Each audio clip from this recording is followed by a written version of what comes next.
All right, let's do this. So it has been quite a while since I have updated you guys on what's been going on with me. I've done a lot of food content and you guys have seemed to love that, and I love making it. So if you're new here and you like that content, subscribe. I have also been doing a ton of stuff behind the scenes in my personal life that maybe a lot of you don't know about. So I figured I would do a pretty candid Q&A. Just a heads up, this video is going to be a long one. So watch this while you're doing your makeup or doing your dishes. Also, if you like videos like this, let me know in the comments. We love to see it. I put questions out for you guys both on Instagram and on my community tab on YouTube, so I'm going to be sourcing from both places. So let's go ahead and start with, I think one of my most popular questions that I get asked is, are we still considering surrogacy for our family planning? I've shared a lot about our fertility journey, our infertility journey. I've had multiple miscarriages, an ectopic pregnancy. It really rocked our world for a while. Matt and I did do IVF, and we have 4 embryos right now that I'm paying a lot of money to store, by the way. I've just got the bill and I'm like, we need to have babies or figure out what we're gonna do with these embryos. I did a lot of testing, MRIs, found out that it's probably not advised for me to carry my own pregnancy because I have a super thin section of my uterus that if I were to carry a pregnancy to term, the likelihood of it rupturing and harming both baby and me is super high. And Matt and I did sign with a surrogacy agency who help you through this whole process because it's a crazy expensive process. And we did have a surrogate that we were talking to and we were going through the process with. Unfortunately, it did not work out between us and that surrogate. And that is just what happens in this process because there's so many steps along the way where there can be issues. Maybe it's not a fit. We are still with that agency. They are tasked with finding us a surrogate. So we are currently at square one of that process, looking for the right fit, looking for the right time. And it's quite a long, expensive journey and we're still on it. So I've learned a lot and it's such a gift. I think a lot of people don't talk about it, the whole journey of surrogacy, and I really want to change that because these women are heroes and I feel grateful that we even have this option on the table. Someone did want to know what the process of hiring or searching for a surrogate is. First of all, you both have to be aligned in what you want. In terms of timing, maybe they want to also have children in their future. Does that timing line up with your timing? What state do they live in? What are the different laws in terms of parentage, which means like when the baby's born,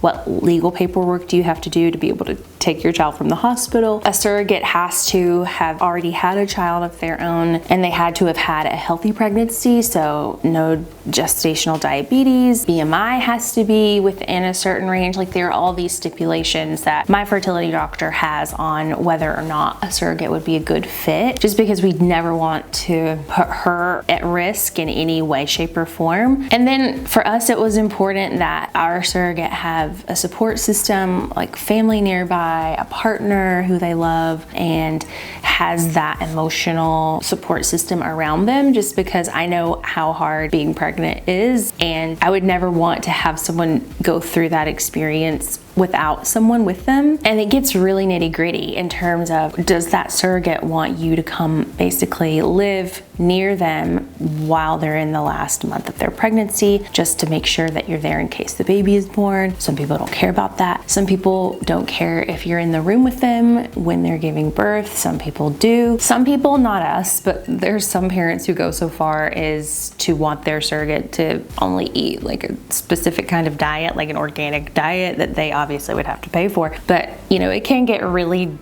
detailed depending on what the two parties want and what they agree to. For us, we don't care. I mean, clearly I eat a lot of McDonald's on this channel. It's so individualized and so personal. That's why it is really hard to find a surrogate that fits, because there's just so many things that you differ in opinions and thoughts on. What's your favorite Taylor Swift song on the new album? I Can Do It With a Broken Heart. And I really like Clarabelle, which is kind of a random one, but I like the message behind it. What's a small thing that you do for yourself every day to recenter and bring yourself joy? Honestly, I am obsessed with taking baths. It has been a daily self-care thing that I just love so much. much. I've been perfecting my bath routine, which has taken a bit of time. I'll link my little bath collection in the description, and also finding my perfect scent. For the longest time working from home, I never bought perfume because I thought it was a waste of money. But I'm starting to find that I love smelling really good. And so I've been on this scent journey. I've narrowed down a few scents that I love, and that is where Scentbird comes into play. They are sponsoring this video. They are such a great option when you're trying out a bunch of new scents and you don't want to spend $200 or more on a bottle of perfume. Scentbird is a subscription where you can try out new scents monthly, and they have so many really great scents. A lot of them were trending on TikTok actually, and I was like, I want to try it. Scentbird actually gives you a 30-day supply of each scent, so you really get to wear it, try it out, test it to see how you like it. I typically wear perfume that is a little more unisex, has like tobacco, wood,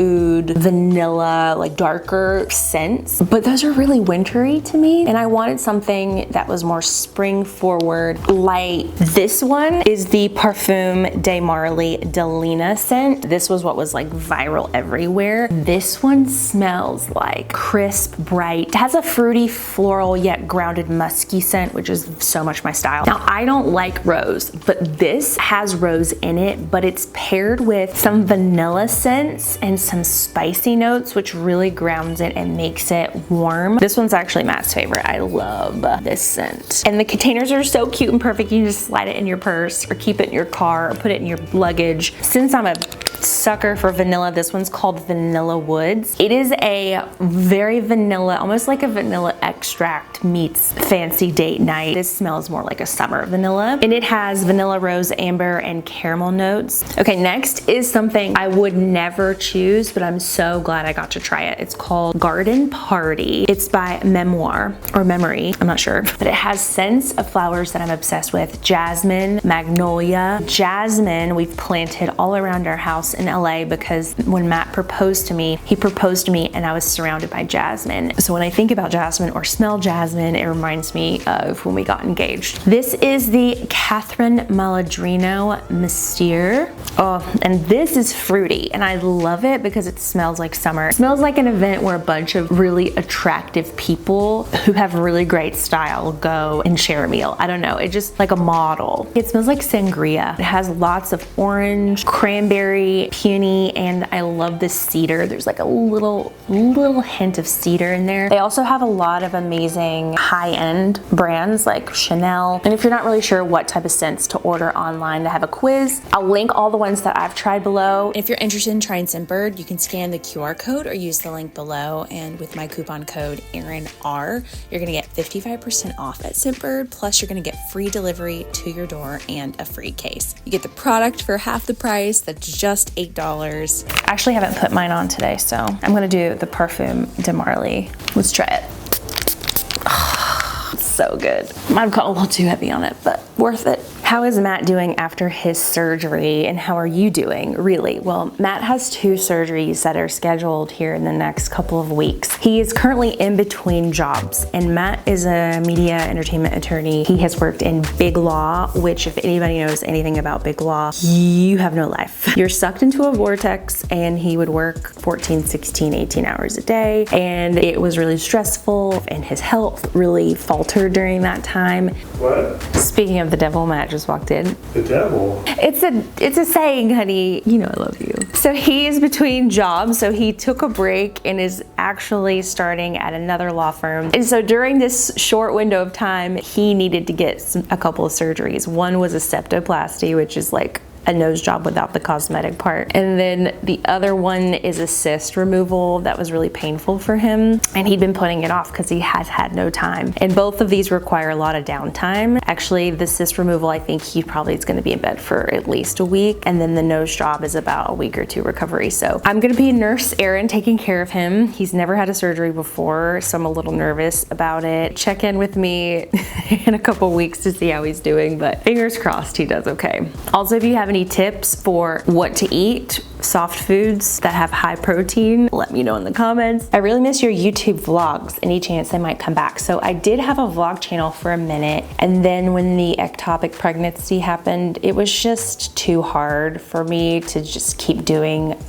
like a weekly, daily vlog. So I kind of stopped, and I actually am itching to do it again. So if you haven't followed my vlog channel, I will link it here. It's something that is a big priority for me to do here soon because I just loved making vlogs. I actually was thinking about starting it this week, but once Matt starts his surgeries, maybe I'll do it then because I'll have a lot of free time. Let me know if you want to see that. I saw that you took your Christmas tree down. That must have been difficult. How did you make the decision to take it down? I lost my mom 5 days before Christmas in 2022, and Christmas is the only holiday I care about. Not even my birthday. Like, Christmas is it. And I had not seen my mom and my dad, my family, since the lockdown happened. And so we were all, I was flying them to meet with Matt's parents in Texas. We were gonna have a big family Christmas together for the first time in years. My mom was out running errands for that trip and got into a really freakish car accident, and she was struck and killed pretty much instantly. And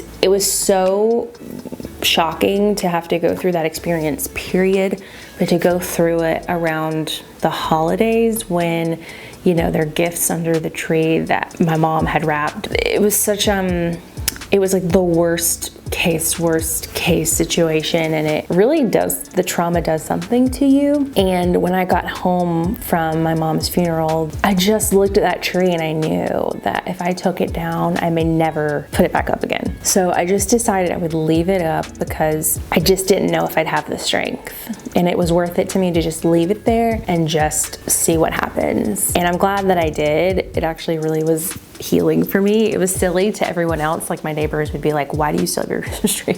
But it was really good for me to leave it there. And then, I don't know, spring was around the corner. I felt this urge to clean my house, and then I just decided, you know what? I've lived through a Christmas. I made it through okay, and I think I can do it. Like, I think I can take it down now. Now, interestingly enough, I don't know if I'll put it back up again this year because it literally has been up for so long, but I don't know. I think grief is weird, and it goes up and down, and when your grief is low, you gotta seize that opportunity to do the things that have been hard, and that was just the right moment at the right time.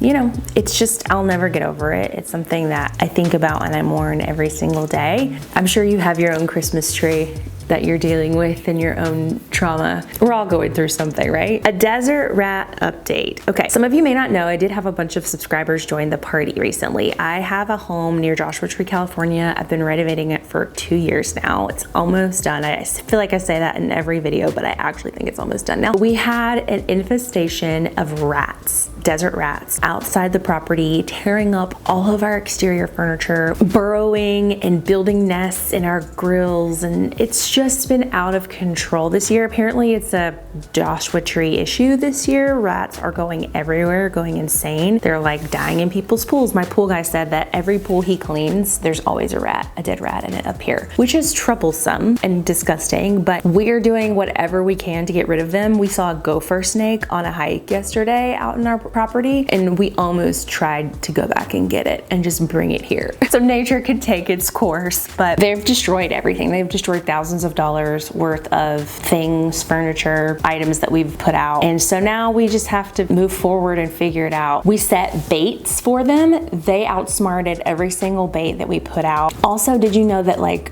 I'm not even gonna say it, it's just too gross. Has 2024 been a bit easier than the previous year emotionally and physically? You know, I feel like the last 6 years of my life has been chaos, just trying to keep my head above water. I feel like when I started my own channel, I started it out of kind of a necessity because our company shut down and it was crazy, and we were going through all this fertility stuff, and we bought this house and renovations, and then I lost my mom, and my health has been a real challenge for me. I have a couple of autoimmune disorders. I also found out I have a gene variant called the MTFHR gene that actually I think causes a lot of us problems, but it causes like severe fatigue. So I've been dealing with a lot. Weirdly enough, I'm okay. I've been managing it pretty well. Overall, I'm actually pretty happy. I love my life. I wouldn't trade it for anything in the world, but you know, Life is challenging for everyone in every season. The challenges look different depending on where you are in your life. I wouldn't say it's better or easier, it's just different. How many kids do you and Matt want? I don't know. I think whatever we're gonna be blessed with, we will be completely happy with. Although I guess if we had a preference, we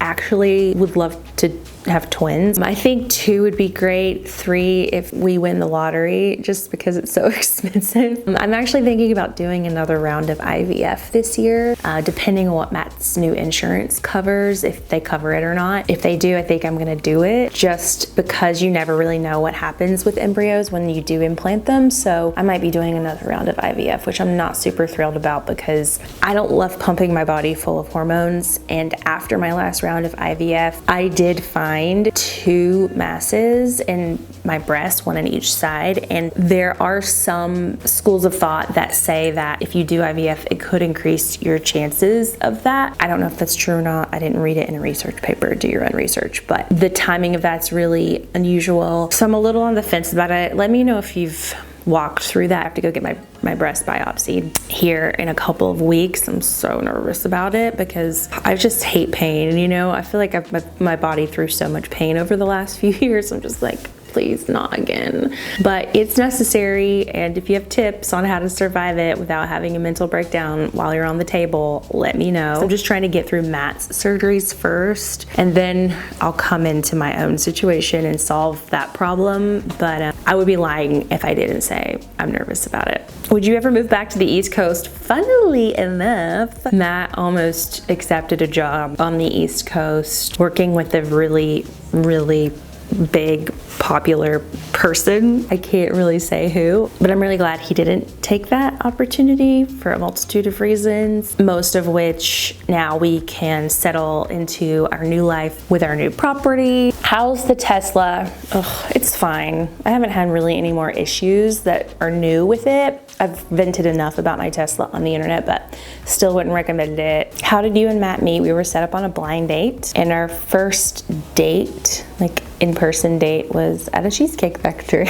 at the Grove in LA. What happened with you and Clever? So a lot of you probably know me from being on Clever for pretty much a decade, and that was such a wild and crazy time in my life, and I'm so grateful for it and loved so many of the experiences that I had there. I think Clever unfortunately stopped being a thing late last year. I actually stopped showing up on the channel probably a year or so before that, just because of contract things that happen with talent deals. But I still keep in contact with a lot of people from that era of Clever. It's funny, I always get questions about like, what are my relationships like with everybody there? And I stay in contact with a lot of amazing people there who I love and adore. I'll do like annual coffee dates or lunches with some of my friends from that era. And just like any other job that I've worked at, and I'm sure you've worked at, you are really close while you're working together 24/7.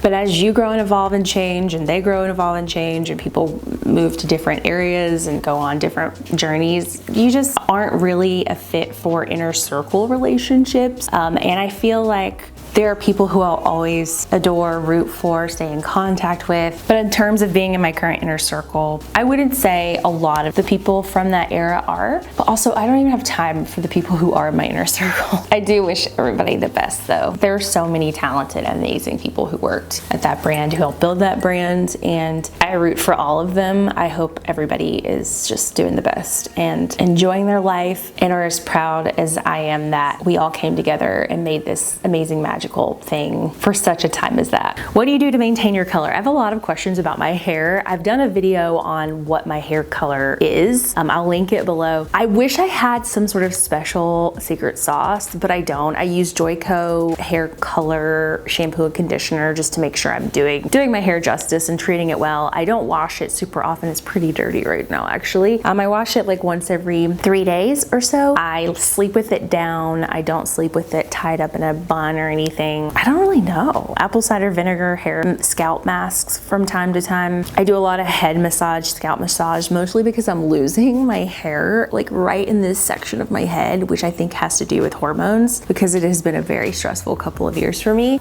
So I'm just doing a lot of like scalp massage. Let me know if you have any like hair loss tips. I'm even thinking about going to Costco to get some Rogaine just to try it out because I've heard really good things about it. So there's no shame in that game. Would you ever do this again in regards to the house? The house is stunning, but I know it's been a ton of work. This house has been so hard for me, not because of the fact that it's hard for me naturally, but we're in an area where there aren't a ton of really good vendors and contractors and companies to work with. So you're very limited on options. And then the people who live here are a little bit challenging in terms of showing up on time, doing things properly. It's a different, unique world up here. I love the high desert. There's a lot of great things about it, but it is a different place. It's been uniquely hard for that reason. I've had a lot of contractors try and scam us. We've had people steal from us. We've had people like living in our house.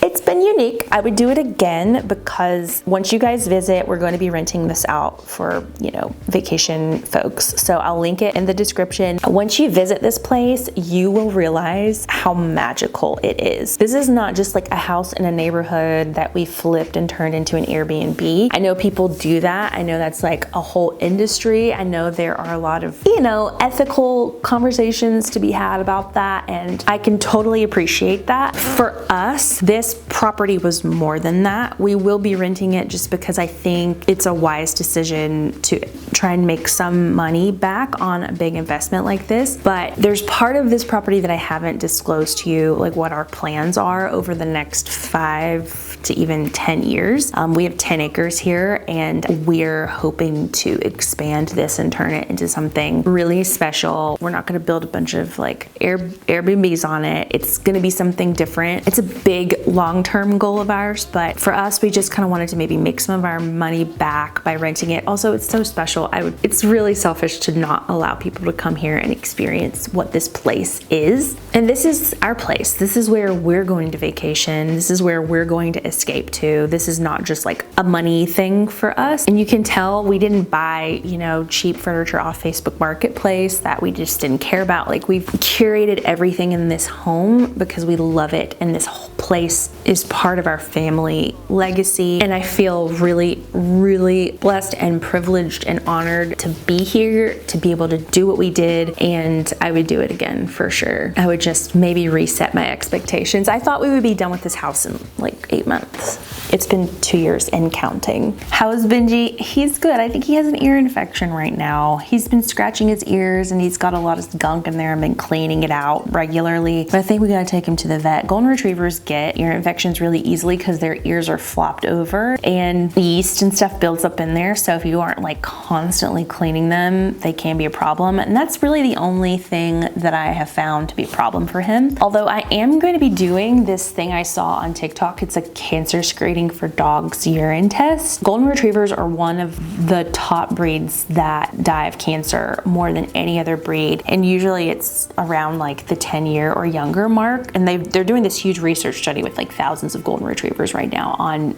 dog cancer. So I just want to get ahead of it. And he's 5. He started to get a little gray around his eyes, but I want to get ahead of it just to make sure he's good. If I like it and I think it's worth your money, I will let you know. What is your favorite quick weeknight dinner that you make a lot? We do crock pot tacos. It's so basic. I'm kind of embarrassed to even tell you what it is. It's a crock pot. You turn it on low. You put your chicken in. You pour salsa on top, just regular fresh salsa. And then if you have taco seasoning, sprinkle a little bit in there and that is it. And then in a few hours you have like juicy, tender, flavorful taco filling. And we do that for maybe 1 week out of the month. I will wrap with this question. Do you have any goals that you want to achieve by the end of the year? Yes, I want to have this home done and hopefully have guests. Hopefully you guys will be able to come and see it. By the end of the year, I would like to have some things done at my LA house. We need to update our furniture, do some more storage inside, do some deep spring and fall winter cleaning. I want to get my health under control. I told you guys I've got to do some biopsies. I want to do some hormone testing. I have really bad issues sleeping at night, so I want to get that under control. And then I want to get my vlog started back again. So I don't know if you guys saw my post on Instagram. I have a lot of other big dreams, but realistically that might be all I can get done by the end of the year, but we will see. As things change and develop, I'll let you know in the community tab. I'm gonna wrap it up here. Subscribe if you like content like this. If you want more content that is not food oriented on this channel, let me know what you'd like to see. Thanks so much to Scentbird for sponsoring, and thumbs this video up, and if you would, leave a comment in the comments because it really does help this video perform in the algorithm. So if you liked this type of video, let me know.